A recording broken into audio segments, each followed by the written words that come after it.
let's talk about something he said early on that I almost fell off my chair. He said, the oil administration, they took segregated funds. Well, you were sleeping because in the last budget, they rated segregated funds in ETF out there. That's one of the reasons I voted against it. Now, how is he keeping taxes down, our governor? You know, you talk about right-wing principles. We've gone into an orgy of borrowing out there. That's the same thing our governor did when he was county exec in Milwaukee. Borrowing and rating segregated funds by government. That's a lie.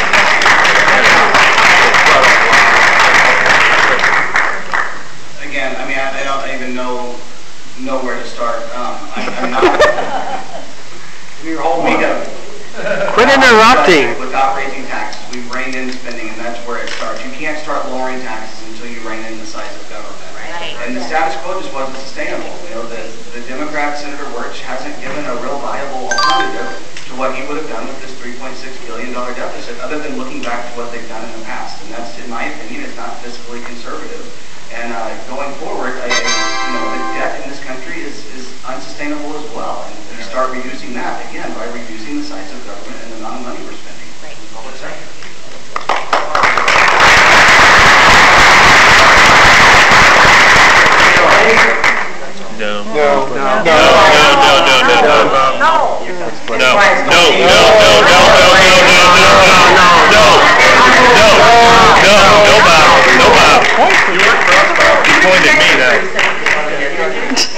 Go ahead, point at me, Bob. What part of this campaign would you like to redo? What do you regret? What would you like to come over?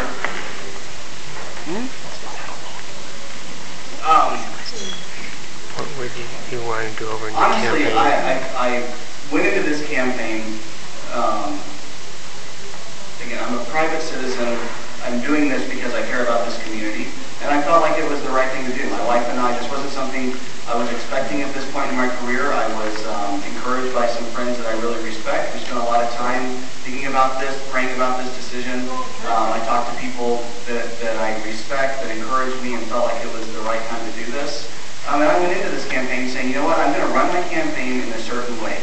I am going to make sure that I run my campaign on the issues. I want to run my campaign in such a way that at the end of the campaign I can look at myself in the mirror and know that I ran it in a way that a man of integrity should run his campaign. And I think that for the most part I've done that. I mean, I think if there's anything that I would change, sometimes I get a little bit too stressed out. I put too much of the burden on me instead of knowing that I'm doing the right thing, and I will let the chips fall where they may.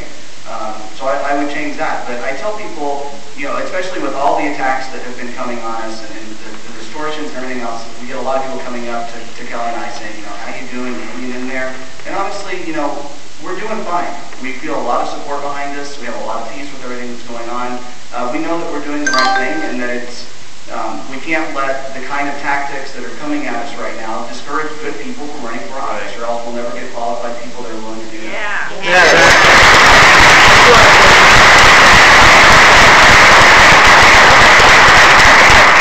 Well, once again, in the free market of ideas in a campaign, contributors have decided not to fund your campaign. In fact, you are the biggest funder of your campaign, borrowing money. That says something about how popular your campaign out there is, and you should sue the Republican Party for non-support. They've chosen not to put money into your campaign out there.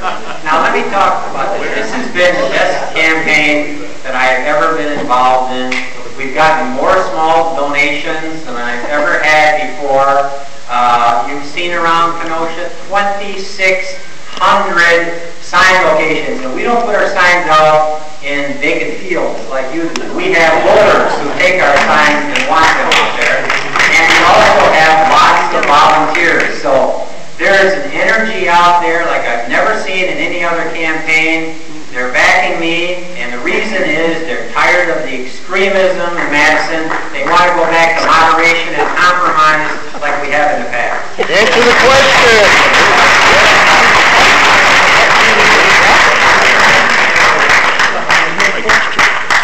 Bob, I got to say I'm disappointed because you had a great opportunity to renounce some of the things that have been coming against me, and you didn't take it.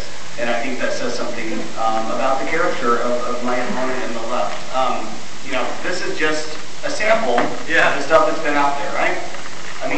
cost warfare, lifestyles of the rich and fabulous. We've got, I'm Fancy John with my private jet. This is the one that bothered me the most, honestly. And this wasn't Bob Wirch's campaign, but it's his allies, and he could renounce it if he wanted to. It says, I have a warning problem. Hey, Bob, quit pointing. I've never had a warning problem. I've been married to my wife for 16 years, and I'm proud of that. There's ads online that says Jonathan Steitz is having a love affair.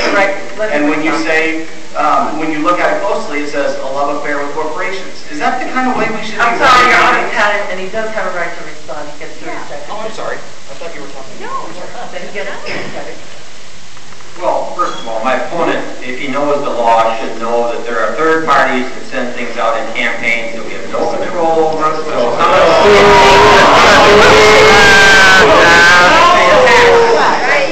Quit pointing, Bob. Now, this is what he sent out. We lost 157,400 jobs. No one knows, but he picked that figure out of the air. And this is the piece that he sent out the other day. So for him to take the high road, then you should disown this piece of propaganda out there that he's wild, strange. You are also out of time. We're getting close to the end, so we need to approach our last segment, which is to have a closing statement of each of the candidates. And I believe Mr. Steitz starts the evening, so Mr. Wirch can have his closing statement of. Good. Here it is. 3 minutes. 3 minutes. Go ahead. You know, my opponent has been talking for an hour and a half. He's never talked about, the people that need government out there. And I have been their champion. I have been over at the Kenosha Achievement Center helping the disabled. I have been, AMI is backing me, people with mental illness. I have been out there working with the homeless. I have been out there working in the community. We haven't seen him out there. He's been in Chicago fighting for corporations. And I think there's a clear difference between the two of us out there. Corporations really don't need government that much. They keep getting tax breaks and whatever.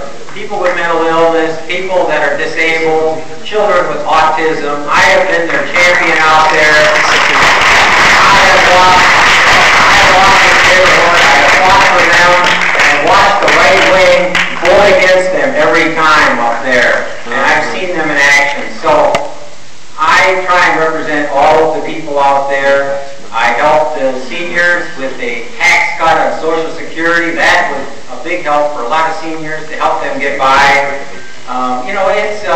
He's never mentioned those groups. Those groups are foreign to him. He doesn't care about those groups. It's, we'll cut taxes and a couple crumbs off the table will help those groups. No, I've been their champion. I think they know that. That makes a clear distinction between the two of us out there. And, it's important because we have a tradition in Wisconsin of taking care of people. And he is ruthlessly, he's followed this governor's budget that will be cutting money for people who desperately need it from government. And that's okay with him, If they complain about losing money, if they complain about they can't get a ride to their dialysis treatment, well, he'll call that class warfare. That's the right-wing ideology. That's what we're dealing with here. So I'm proud to be champion of people that need the help from government, and he can be the champion of the corporations. It's a clear choice on next Tuesday, and I'm proud to stand for people that need help.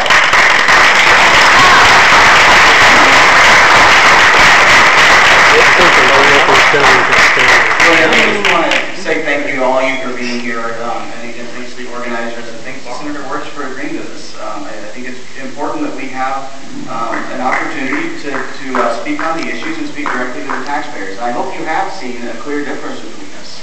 I've already mentioned a lot of differences in my opening statement. I won't reiterate all of those. But one thing that you hear over and over again from Senator Wirch is you hear these classifications of different people. That's not the kind of campaign I'm running. I want to unite us together. We're one community. I'm not going to vilify one segment of the community, pit them against another. I think that when we have the right kind of policies in place, when we have the right leaders, all of the community can benefit. And obviously, I am interested in helping everyone, from those that are most in need to those that have more than I could ever imagine. Because I don't want be a divisive voice in this community. I want to be a unifying voice in this community. I've already mentioned it, and one of the things I've started saying is, this barrage of negativity against me has been unbelievable. I think Senator Wirch should be ashamed of the kind of campaign he's running. I think you've all seen it. You've all seen the ads. You've all seen the mailers. I can pull them out. But it's just outright lies. They take a small tax lien I had against me 8 years ago that I have satisfied. They try to make it into something that's thousands and thousands of dollars. It makes it sound like it's still outstanding, like it's an issue at this point in my life. And it's just not true. I am a private citizen. I'm concerned about the direction our state is going in. And I think it's important that we have good, qualified candidates that are willing to run for office.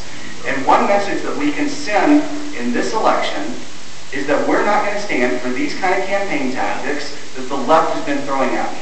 They are testing their message for 2012. If you guys want to keep getting this kind of stuff in your mailbox all next year, then you send the message that it's working and you vote for Bob Wirch, because that's all he's got. It's mud, it's ugly, and it's attacks, and it's lies.